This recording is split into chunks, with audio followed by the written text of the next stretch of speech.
So the album, it was recorded early last year, and you say when you guys were creatively thriving.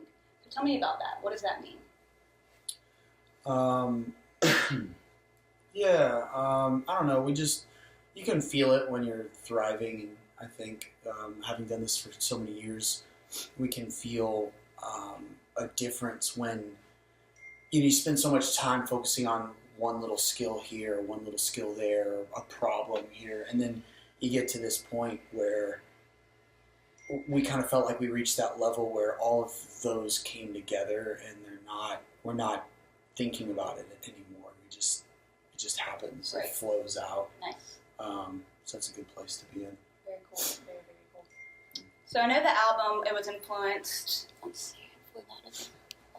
know it was influenced by, Carl Jung and C.S. Lewis and, of course, good old A. Watts. Yeah. So, but I also read that it was influenced by DMT. Mm-hmm. Tell me about that. I've never done DMT. I haven't either. So I'm just curious what that experience is. Yeah. I have to make sure I don't go into the super long story because I tend to go off on a rabbit trail. But I studied DMT for a while. Or I shouldn't say studied. I researched it based on what was out there. There was a lot of people's accounts, and there was a documentary called The Spirit Molecule by, I think Joe Rogan was the main guy talking in that one. And that was years ago. And so when I was younger, my early 20s, I smoked a lot of marijuana, and that was a really positive thing for me. Like it kind of opened a lot of neural pathways. I don't really smoke so much anymore. It kind of served its purpose, and then I just moved on. It's kind of like the canoe got me across the river, but I didn't keep carrying it on my back. Gotcha. And so I got interested in DMT naturally because of what marijuana had done positively for me. And then it's crazy. It's 222 right now. That's like my super lucky number. Anyway, I just saw that in the corner of my eye. Came across DMT randomly in LA. We had our old drummer Paul had a roommate in college, and we stayed with him and slept on his apartment floor while we were coming through town. This is back when we were touring in, the taco in the van. Yeah. I was going to say the taco truck, but it was even before that. Wow. It was in the Vegemobile. The Vegemobile, yeah. Nice. The one Dan got to run on vegetable oil. Yeah. And he said he had DMT, and he was a trusted source, and I did it, and he told me that it'd be best if I did it alone in this room, and he left me. He talked me through what was going to happen, and then he said, I'll be right outside if you need anything, but it's best if you're on your own because your mind kind of goes a little more wild. So I took the first hit of it, and then he's like, "Hurry, get the second one." And I was like, trying to get it, and he's like, "Hurry!" Oh, no. And everything started slowing down, and I was like, "Whoa!" I could see it all sparking in slow motion. I was trying to get the second one. He's like, "You got to get two." So I just barely got the second one. I could feel it hit me like a wave. Fast. Yeah, and it's the interesting thing about it is it's already in your body, so it's not a foreign substance. You're just injecting basically a lot more, or not injecting literally, but metaphorically smoking it. And it just felt like, when you fall into a deep sleep and you start dreaming, it felt like that, because that's exactly what it does when you are dreaming, is your brain releases DMT.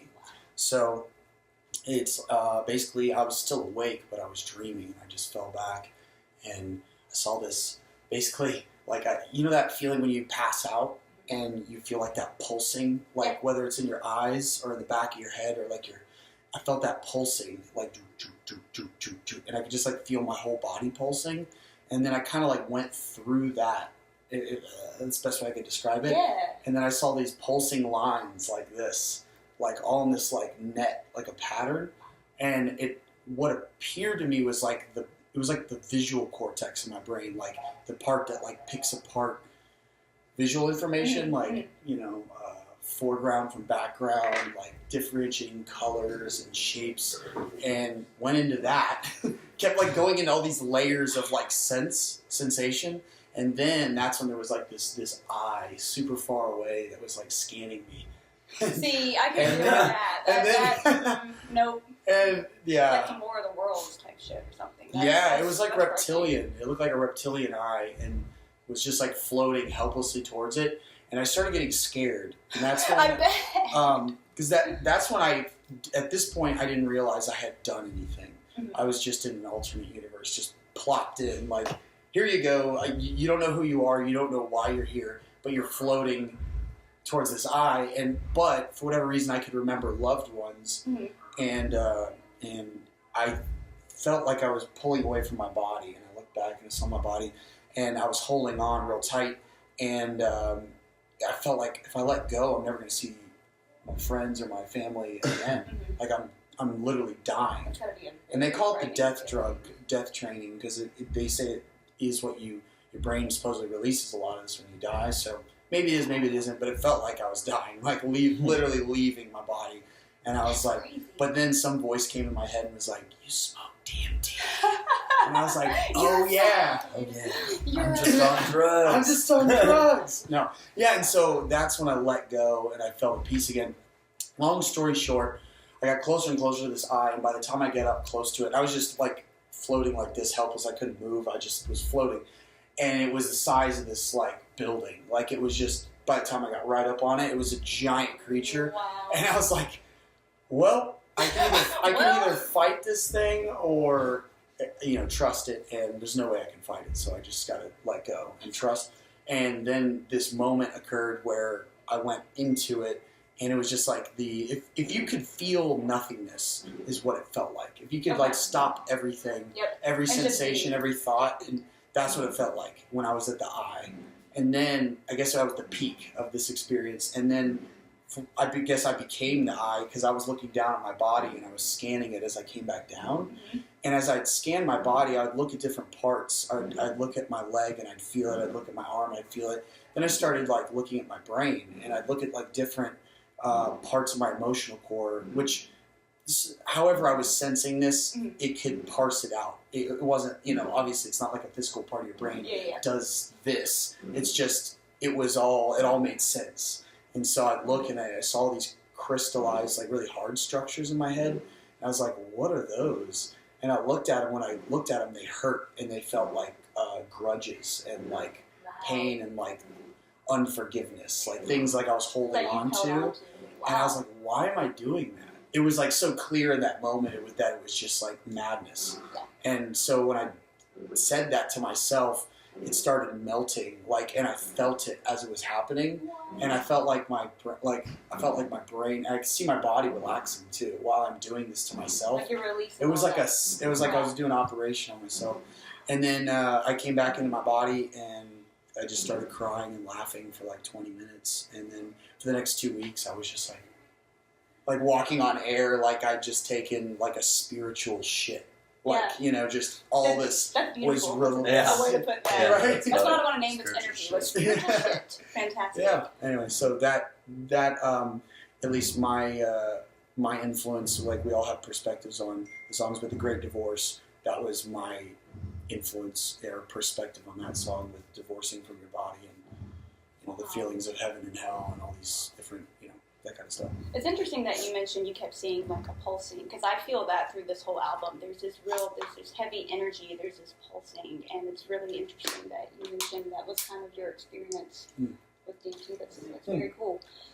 So, creative inspirations. Who inspires you guys to take risks? And what was the last big risk that you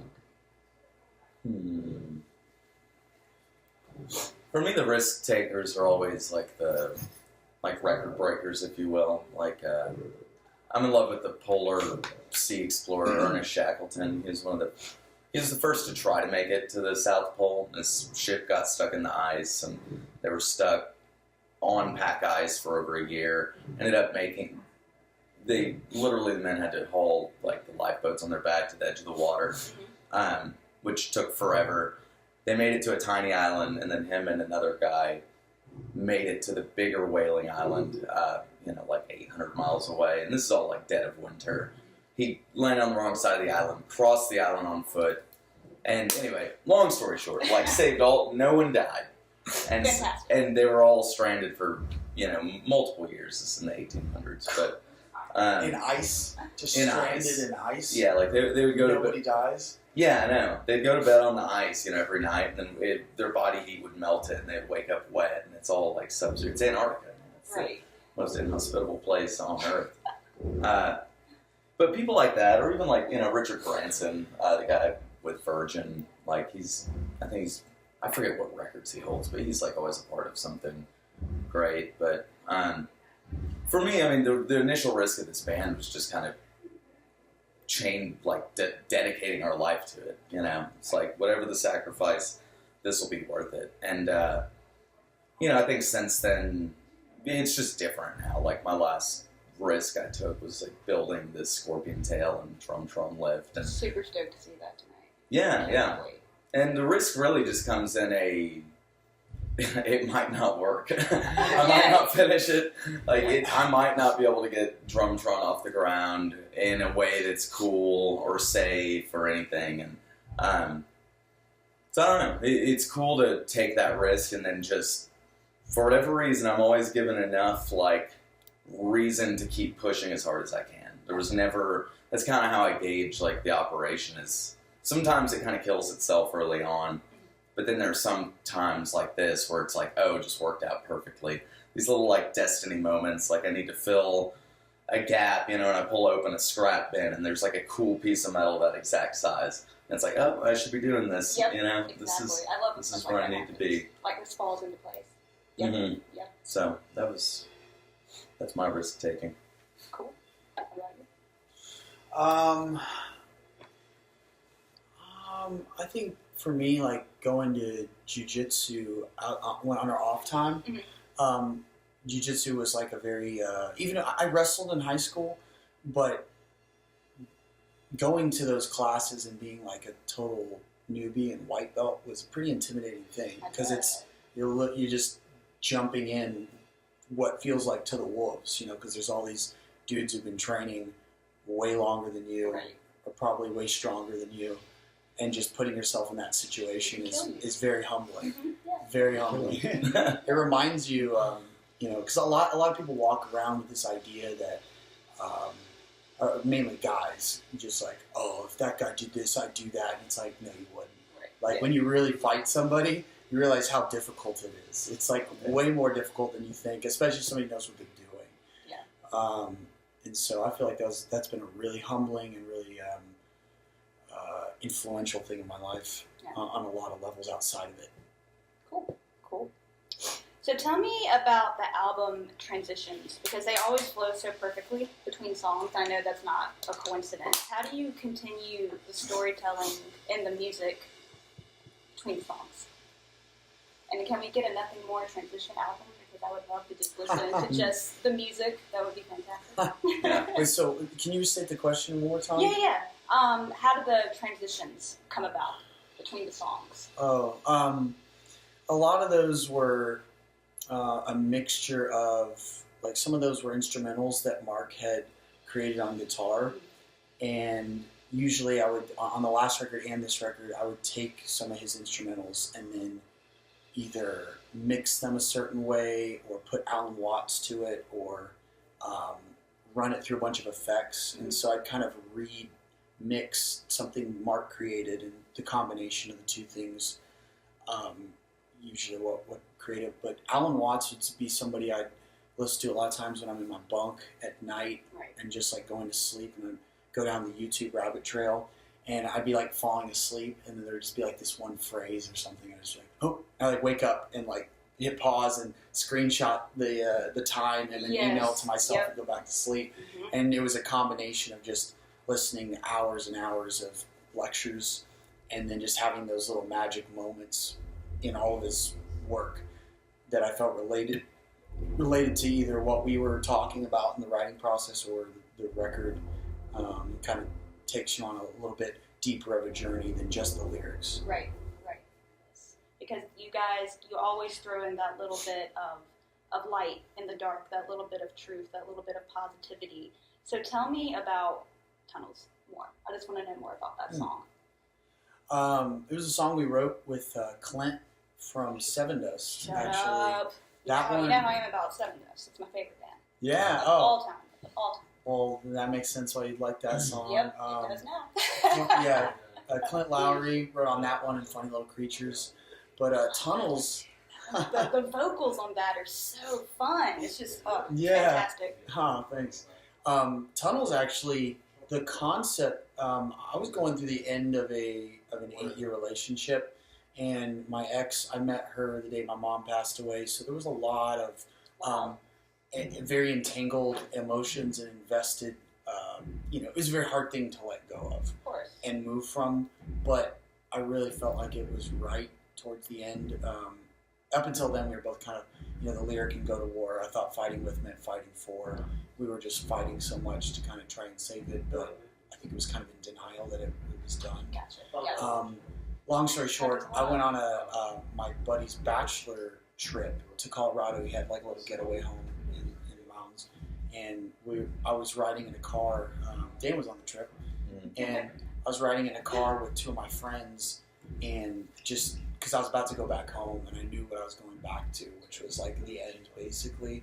But it was just starting to have those thoughts, and I was talking, kind of pouring my heart out to my buddy Dustin and Josh, and basically we were like, hold that thought, and we all held our breath. We went through this tunnel in the middle of a mountain, and I remember I was holding that thought while I was holding my breath, and I was just like, oh man, if I can get through, I got to get through this. And it was just like this moment where I was like this metaphor just like perfectly in front of me. And then I got home and I had a really rough night like a week or 2 later, and I was in the apartment by myself and just had an acoustic guitar and started writing In the Tunnels of Life. We hold our breath, we close our eyes, and that's where I got the idea. And then Clint came in town, and the next day we were working on different things, and I was like, hey, I had this idea at the apartment, and this trip, and that's how it kind of started. That's fantastic. Very, very, very. So, tell me about hearing "Go to War" in movie trailer. It was epic. Yeah. I mean, pretty cool. When you first started as a band, which was was it high school, or a little bit after high school? Did you ever imagine? I met Mark when I was in middle school.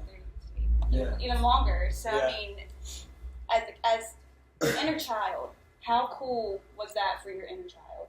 Were you like jumping up and down and like, I'm the fucking coolest in the world, I'm in the Planet of the Apes trailer? Like, how did that feel? It's definitely, I don't know, it's a huge thing, Yeah. What's funny about a lot of like the music industry stuff though is how different it looks when you're actually in it compared to like what you thought it would be like. Right. Like even the process of getting in that trailer, like we have no idea how they got the song or what made them choose that song, anything like that. They just sent us an email, like we approved it. Johnny almost deleted the email because it was it was just so random. Yeah. That is random. Yeah, and then we hear it's confirmed, and then I couldn't find the video for like 2 weeks. I was like on YouTube, like which damn trailer is it? Like we're so excited. Refresh. We're so excited we couldn't find it, and people kept telling us like, "Hey, I heard your song in the movie theater," and we're like, "Really? I haven't seen it." Oh man! So we were just sitting there for a while, not just sitting in anticipation. Yeah. Yeah, I mean it was super cool, but just to poke fun at it, we didn't get invited to the premiere. Yeah, I was a little bummed about that. Yeah. What advice do you have for anybody out there that just a creative mind who's trying to get into the arts? Whether it be music, whether it be acting, whether it be just drawing, graphic arts. Did you say advice? I would say just there's a good mixture of play and discipline. Like it's important to have play where you don't have any rules for yourself, you don't have any boundaries, any time frames, and you just enjoy whatever you're doing. Whether it's, let's say it's painting, you just doodle. You just move the brush. You fall in love with the process. But I also think like, you need to have an equal measure of discipline. So you set out time that you work on your skills and you get better and all that. I don't know, the discipline side is never fun up front, but it makes it way more fun later. Like when you are a master at what you do, you have so much more confidence in any kind of art, and internally, I feel like you feel like all the pathways that you have to navigate to get an emotion out into the real world that's tangible and understandable by other people, that begins to happen once you have discipline and you train yourself. And then internally you feel a lot better because it actually made it out. Like a lot of people will say, I have all this art and this music, but it just doesn't, a lot of times it doesn't, it falls on deaf ears because it hasn't had that discipline behind it. Yeah, and I would say find someone you trust to give you constructive criticism. Like that outside opinion is just pivotal. Yep. It's everything. That's all I've got, guys. Cool. That was all that I had for you. Was there anything else that you wanted to say or shout out to your friends? Oh, man. Thanks for all the support. We've had like a really amazing release week, or month, I guess. Yeah. The label was really happy, which means our fans are going out there and buying it, and we're getting really good reviews, and just a lot of positive stuff's happening. So when the label's happy, we're happy, and when management's happy, everybody's happy. So we're just really thankful. So yeah, thanks for supporting us and spreading us. Cool. Anything coming up big? Like what's next? West Coast leg of the tour, and then we're going to Europe, and then Shiprocked in January. Nice. So Yeah. Cool. You've done Shipwreck before? Mm-mm. Never done Shipwrecked? First time. Yeah. Nice. That'll be cool. Yeah, and we're going to play New Orleans and Houston again, which both of those,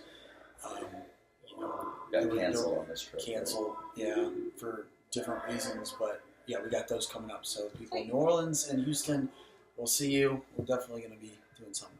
Awesome. Cool. Well, thank you guys so Yeah. much. I appreciate it.